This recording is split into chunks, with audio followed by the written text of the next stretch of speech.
Morning, guys. Huh. That's funny.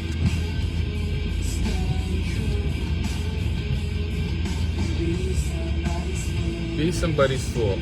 Okay. How's everybody doing this morning? I hope you're all doing well. I am doing not so well. So I want to tell you a couple little stories. Right now they're working on my neighbors upstairs because we have these flat roofs in our townhomes. They're quads, they're attached. So there's 1, 2, 3, 4. And my neighbor to the other side of the wall that my front door is on, after the big snow that we had, they had to clear off all the snow because it wasn't going anywhere. There's still lots of snow around. We got, at least a foot of it. And with the flat roof, these are flat roof townhomes, condos, whatever. The flat roof, you have to clean it off. Like the way that the snow came down, it kind of like stuck. And the longer it stayed up there, it was just getting like wetter and heavier and it needed to be taken off. So we got our landscaping crew. We pay condo fees and our landscaping crew came to clean it off. But landscapers these days, they got a lot on their plate. They're expected to do everything perfectly. And if they don't, the corporate condo boards that manage the properties, they make them pay for it. And that's the way that it is right now. Like corporate kind of like boards and like these overseeing boards, they make everybody pay for everything and it's never their fault. And that's something you learn as a small business. You learn, I know that this guy I was working with at one point, he was a small business contractor, so good at his job, but the hard knocks you get in life is like when something goes wrong, you got to suck it up and pay for it if you want to save your reputation. So he was talking about one time he was working in an apartment building and he didn't properly turn off the tap when he was doing a shower. And it was like a long weekend and he came back and the people that were there, the people whose place he was working on, they weren't there either. So there was nobody in the apartment and it turned out that there was this drip coming out of the faucet and it dripped down into the floors below. It caused a lot of damage. And he was like, I just had to suck it up. And it cost him thousands and tens of thousands of dollars to do it because that's his time and that's his effort that he has to put into cleaning up the mistakes that he made. And so my neighbor, they had to clean off the roof. And at some point they must have because it's like, it was heavy snow and they're shoveling hard. They must have hit a leak. It's somewhere in his roof and they just completely obliterated his upstairs, I guess. And so there's been guys in there working since they took the snow off, since a couple days they took the snow off. And it's the same guys that removed the snow. Because that small contractor, he's fixing the mistake that he made because he knows if he doesn't do so, he's going to lose the contract. And everybody is just like fighting fucking tooth and nail to keep employed right now. I went to Costco yesterday and I saw a friend of mine, Nikki, if you hear this, how are you? God bless you. And she was working at Costco and she said, how are you doing? Is your wife still working in the same place? Are you guys still in the same place? And I said, yes. She said, what are you doing? I said, right now I'm doing nothing. Right now I'm trying to do something really, really hard. But really, technically, I'm doing nothing. I'm not getting paid. She said, well, this is the case for another one of our friends from the past. And he had just put in an application at Costco, but Costco isn't really hiring right now. But she said, maybe I could. And I said, you know what? It's okay. Don't worry about it. She's like, it's hard right now. People are trying to find work. And I said, I know. And what I've been trying to tell people for the longest time is that if you think it's about to get easier to find work, you are not paying attention. You're not paying attention. And if you think that the government, who is never held accountable for anything they do, it doesn't matter how bad they fuck up the job, They are never held accountable. The worst that happens to them is they get voted out. And then another group comes in and they just do the same, they fuck it up too because they're never held accountable. That's not the job of government. That's not the job of governance. See, they're the top of the food chain. They tell everybody else how it's supposed to go. They're untouchable. And so I just put a big clip from Elon Musk and Joe Rogan talking about that. Like talking about that exact phenomenon. How everything gets completely corrupted when people are not held accountable. Accounting. It's an accounting thing. We're not accounting for the waste of government. We're not accounting for the fact that government is actually the first thing that gets corrupted in any society. In every society. It's the government that gets corrupted and needs to be held to account. And they're just like, well, it wasn't me. It was probably that guy. It wasn't. You know what? Charge that guy. Put him in jail. He's saying the wrong things. Because they don't take accountability for anything that they do. They never recognize that they are part of the problem. And so what Elon Musk tells Joe Rogan is that these people are not just part of the problem. They are the whole thing.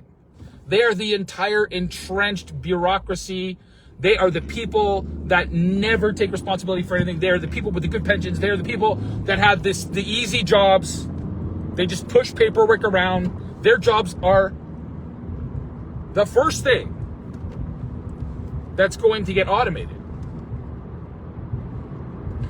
When artificial intelligence breaks through, the first thing that will be reformed is government and government workers, bureaucracy, the paper pushers, the people who never take responsibility for anything, the condo boards, the accountants, the lawyers, all the people who think they're the most important people in society will become the least important people in society, quick, fast, in a hurry. And that's what the thing is that I'm trying to tell everybody right now. That is what the thing is that Elon Musk tries to tell Joe Rogan, and he does so in such a way that it's really believable, and you should listen to the whole, it's long, okay, oh my God, you're gonna lose some time. It's like a half an hour or something like that, but if you listen to that half an hour, you're gonna know precisely what is going on right now. It's that everything is corrupt. And at the end of his little speech, Elon goes, "Wake up, sheeple!" And so that's what I've been saying to people for a long time. Wake up, sheeple. And what's happening is people don't want to be woken up. They don't want to. When you're a kid, when you're like a child, what is like the scariest thing? Going down into the basement. Why? Because it's dark. Why? Because there might actually be monsters down there. You're a kid, you don't know the difference. But you grow up and you realize there's no monsters down there. It's just the things that we build. It's just the things that we create. But sometimes, and especially in the cake of woke and wokeism, and all of these, and I would like to thank Musk for pointing this out, grafters, and he kept saying graft, it's the graft, it's the graft, it's the graft. So I looked it up, I'm like, graft, grift, like what? I see it as a grift. Is it a grift or a graft? And it turns out it's a graft, and I'll tell you why. A graft is something that people would normally associate with horticulture. Agriculture. Where you, in the science of plants, you can kind of like attach something that isn't really supposed to be there to a plant, and you can make it grow. You can give it life based on the structure of the plant, and the roots are in the dirt, and they pull up the water and the minerals, and they feed the veins of the plant, and then the plant, you can like cut it and you can add a branch of something else onto it, and that something, if you do it right, it will grow. So you can make it an unnatural plant, but that's like something that you physically do. You physically have to do it. But that happens psychologically. That happens in bureaucracy. That happens in government. That happens in all forms of governance. People graft things. So there's actually there's a political term of graft, which is when you do things that are a grift, but it's attached to the authority of government. So it has all the nutrients it needs to stay alive, even if it's just a weed that somebody planted there. Even if it was something that was not beneficial for the overall health of the ecosystem of the plant. Because every time you put something that's unnatural someplace it's not supposed to be, it's not good for the health of the plant. Like, you can keep it alive and sustain it, but you get the feeling like if you tried to graft too many things, if you tried to put too many unnatural branches onto a bush or a tree or whatever, eventually it's death by 1,000 cuts. You're going to hurt that tree so many times. And you're going to make it do things that are so unnatural, it's never going to function properly. It will probably just die. I mean, I don't know. I've never, it's just a guess. I'm theorizing. But I'm talking about it in terms of politics, because you can use the term graft in terms of politics. When people put all this unnecessary and not beneficial for the people that hold up we pay taxes to the government, and the government is supposed to do sensible things with those monies. They're supposed to do things for the benefit of the people that pay the taxes into the government. But at some point, they graft so much shit onto it for their own personal grift, so that they make money running charities and non-profit organizations and all these things. They make money. They pay themselves a handsome salary to get in there, and they manage all of this money, often donations from the government. And the government does so, and like everything's, oh, isn't that wonderful? They're donating money to a good charity or a good cause or whatever. But the truth is, no, it's just a graft with a grift in it. So now they're putting unnatural branches on the government, and it's sucking all the natural resources from the soil. It's sucking them up into itself. And then we put more and more on top of it. And all of a sudden, the people that were paying all the taxes get none of the services. They get none of the benefits. They get none of what they paid for. And the government is never held accountable. Do you understand what I'm saying to you? And then they build like all these security services around them. They're like, oh my gosh, no, if anyone figures out what we're doing, we're going to be in big trouble. But they might even like the average person, the average social worker, the average whatever, they think that they're doing things the right way. They believe that the people before them did things they did with the best of intentions, and often they do. But at some point, it just becomes parasitic. And so the government was acting in a parasitic way.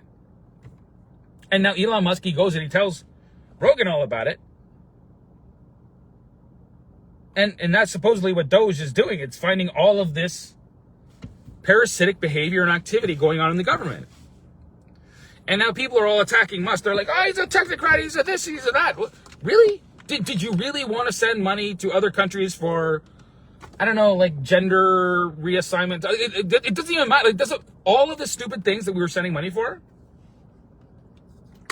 that if you got a person alone at their kitchen table and you said, well, you know, you made $100 this week, I'm going to take 25 of that and I'm going to give it to somebody that is just performing a giant circle jerk to please themselves. And that's all that they're doing with it. Like, they don't care about where. They're like, hey, fuck you, give me more. Give me more. You're not a good person if you don't give me more of your money. It's a joke. It's a joke. It might have started with the right intentions. They might have actually tried helping people and but see, the money that you pay into Social Security is supposed to come back to you when you need it. But it's not going to us. It's going to them, and it's going to their friends. And it's going to places all over the world. And so in the Western, more developed nations, we send money out to people all over the world, but we also send out the good jobs. If it's cheaper, they send out the good jobs. So the same people that are benefiting from being buddies and glad handing all of their friends that have all their NGOs and stuff like that, they're also the ones running the businesses. They're also the ones sitting on the boards. They're also the ones that send jobs to cheaper places So, and they make money on the whole, they grift and graft off the entire thing. Morning, Lilo. The whole thing is now creaking under the weight of everything that it's done that has been just so corrupted. And it's just kind of like, it's coming out now. It's coming out. And so that's good. That's ultimately good. But I'm trying to talk to people about it in a way that makes sense, that they can understand. And I get so frustrated. And so the other day, last night actually, I'll tell you a couple months ago. First, I went to the hospital.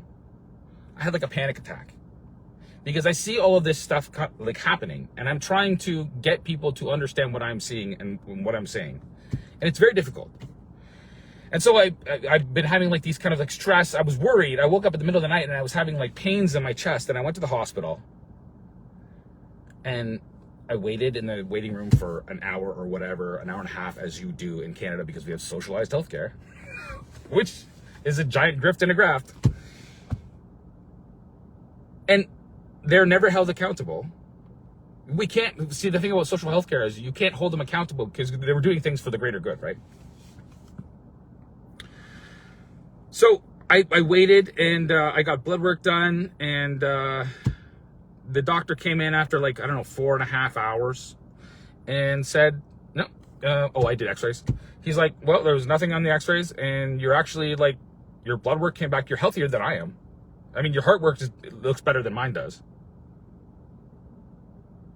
So he sent me home, and he said, but I'm a little worried about your blood pressure. I'm like, I know. I'm all wound up.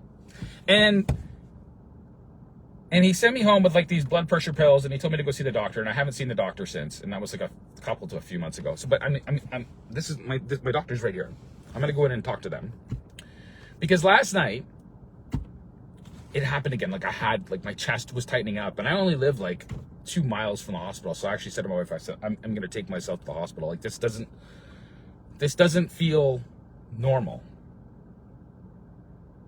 So I went to the hospital, I sat in the parking lot, and I said to myself, am I going to sit there and go through like 4 hours of just total ineptitude and like the nice people?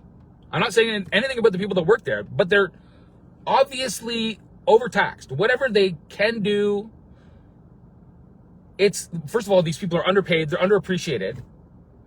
And, you know, they're expected to do too much. That's what happens when the grift and the graft gets so big, so deep, so entrenched. You get less services for your actual dollars. But then they smile at you and they say, oh, no, don't you love this wonderful subpar adequate, less than adequate service you're getting? No, I don't love it. It stresses me out even more, because then I go and I sit in the parking lot and I go, fuck, this is the thing that's stressing me out in the first place. Then I'm going to go in there and I'm going to go listen, I'm going to go sit, and I'm going to go wait for people to tell me that everything's fine with me. And, you know, best case scenario, they're going to go, well, you're probably just too stressed out, take these pills. And that's the way that the modern health system thinks about people's health. They're like, take this pill, take this thing. They don't ask what's in the basement that you're afraid of in the shadows. They don't ask that. They're not concerned about that. They don't know how to deal with that. So I said, you know what, screw it. I went to see the guy. I'm being stupid. I'm just stressed out because of the things that I'm trying to deal with, and the things that I'm trying to say to people. They're so heavy and they're so big, and people don't want to hear it. They don't want to go down in the basement. They don't want to, like, everybody likes to pretend they got over their fear of the dark. They didn't. They did it. Everybody knows that when you're in a situation where something is unexpected, or you sense danger, or you sense discomfort, or like you don't know how to make sense of things, the last thing you want to do is go down into the dark basement and find out if there's any monsters down there. But if you don't get over your fears, then the monsters start really manifesting. They become real. And people don't want to acknowledge that. And so, like, the thing that's festering in me is that I love people so much, and I want them to see what's happening so much, that I'm trying to tell them that they have to get over their fears. They have to go into they have to go to the dark. They have to look at what might be there so that it doesn't manifest. in the way that corruption manifests in the government, in the way that they're never held accountable for anything that they do, and they get so comfortable in that position that they start getting up to some pretty questionable shit. But at least it's seeing the light of day, and people like Joe Rogan and Elon Musk are helping it see the light of day, and they're asking you to listen to what they're saying. They're saying, guys, look at how, wake up! Look how corrupt this all is. Look how much money you're giving to people to tell you things that are probably not true. And they're doing it to manipulate you. They're just messing with your feelings, and what's worse is that so many of them actually have bought into it. They think it's real. They think the monster in the basement is real. All these people, they're like racism and systemic racism, and it's like capital, like all the different ways that people think that something bad is happening. It starts to manifest because you're so afraid of it. And so we have this giant police state manifesting itself through the fourth industrial revolution and artificial intelligence and all of these things that are going to become a real monster if we don't start talking about it. And I'm deadly serious. This is the thing I'm trying to talk to people about all the time. I'm talking about the problem of artificial intelligence alignment. It's not that it's not aligned. It's that we are not aligned with each other. We are doing things that are nonsensical. And if we tell it that the only thing it needs to solve for is all of the inefficiencies, then it's going to end very badly for the human race. That's what I'm saying. And I'm not trying to scare you. I'm just trying to prepare you for like something that's like actually happening, and we can't stop it from happening by pretending that it's not happening. You can't, no, don't tell me. That's not going to work this time. And so I'm here at the doctor, even though I don't even fucking need to be. I'm going to go in there and they're going to tell me, you need these pills. Take these pills and cover up the deep emotional trauma that I'm feeling because I just want people to see what's happening. And so I write about it all the time and I talk about it all the time. I try to get through to people all the time. Because you need to care. You need to care about how it's going to turn out for your kids. And so I'll finish it up with this. Right now, that totally inept political class is running around. Now, I'm referring to NATO now specifically because Trump told Zelensky, fuck off, man. We don't want to keep supporting your military-industrial complex war. Stop it. Stop killing kids. That's what he said. Sometimes you just have to listen to people, and if you really want to know what they're thinking, listen to what they say. Sometimes they're not lying. Sometimes they're telling you the God's honest truth.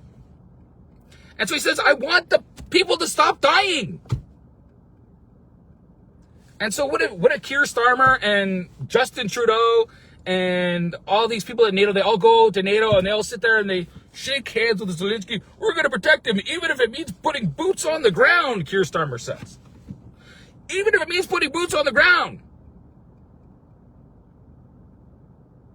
Do you understand these people are so incompetent? They are willing to risk the lives of your children and they're willing to risk your money on a gamble because they're so sure that Putin and Trump are the bad guys. Those guys are the bad guys, and we're going to send your kids to die. And I try to tell people about it, including my wife. God bless her. I'm a lot to deal with. I know that. So God bless her, because she's sticking around. But she's afraid. She's afraid because I haven't found work. And I'm like, you don't understand, sweetheart. If we don't get this thing figured out, it's just a hop, skip, and a jump until we're in a hot war. And I have 2 kids, 10 and almost 12. And I don't want them to be sent to war because there's a bunch of fucking retards in the government. You have to use strong language sometimes. Sometimes you have to say things that people need to hear. But that's what stressed me out. And when I was having the panic attack, she was like, oh, are you okay? Are you okay? Oh, I just like, are you okay? And then she tried to ask me later on, once we put the kids to bed, she tried to ask me, what's going on? And I tried to tell her. Just like I'm trying to tell you now. I tried to talk about big ideas. Because that's what we need more of right now. We need people thinking in terms of like, what is going on? You can't hide from this. If you hide from this and you let those empty suit, inept goofballs get together and say, we're the good guys and we're gonna send your kids to war. Because you're afraid of hurting somebody's feelings, you won't point out that those people are fucking retarded. Trump at least sat down with them and he said, no, you guys are retarded. We're not going to do the retarded stuff. We're not going to send, we don't want the death anymore. And it's that entrenched bureaucracy that doesn't see beyond their own ineptitude. It doesn't see that it's corrupt. That is now being exposed. It's all being exposed for you to witness. And I keep having, and I've had revelation after revelation after revelation when it comes to thinking about this stuff. And it freaks me out. Because who the hell am I?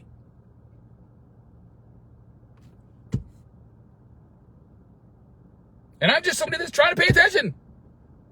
Because I love you guys and I love my kids and I love your kids. I love everybody's kids. I just wanted the death to stop.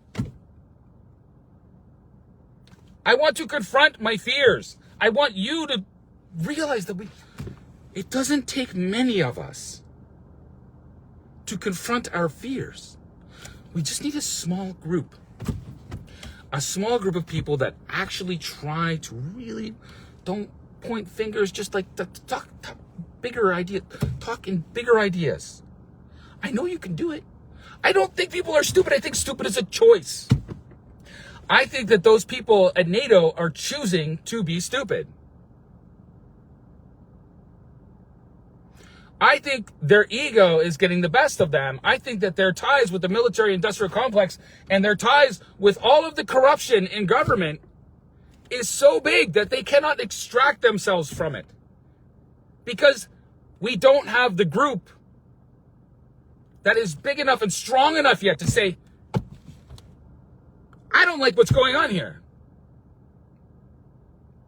And that's all it would take. Just a switch. Just realize that it's all going to be okay. It's all going to be okay. But you have to confront what is in the basement. You have to flip the light on. So that the little things that are manifesting in the basement, they scurry away. Flick the light on. Help me help you. They're big ideas, but don't be afraid. Don't be afraid. Because I'm not gonna, I don't like to do it. I don't like to, when you say certain things, it scares people and it glitches them and they don't want to hear it. But I'm telling you right now that God is real. I feel it. I know it. I see it. And he just wants us to wake up and save ourselves. That's it. Thank you. But we have to do some legwork. We have to do some work. We got work to do. And I need your help. Okay, I'll let it go. We're at a special time, guys. We're like at the crossroads between the metaphysical and the material, and the thing that comes out of the basement when we flick on the light, if we give it too much power, it will overpower us. So we need to take it away from that thing. We need to expose it to the light. God's light.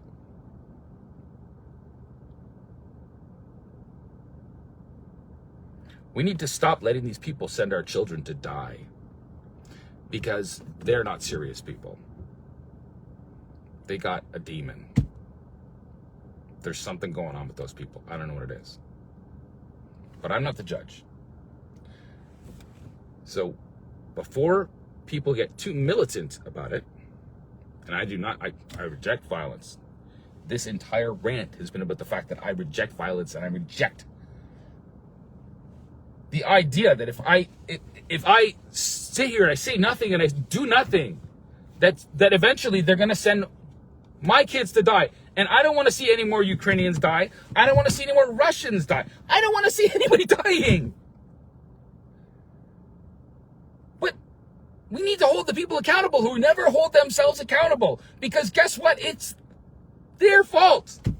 And the lights need to be shined on. Like, it needs to come on the bureaucracy, on the corruption, on the weak thinking, on the, like, we need to be stronger.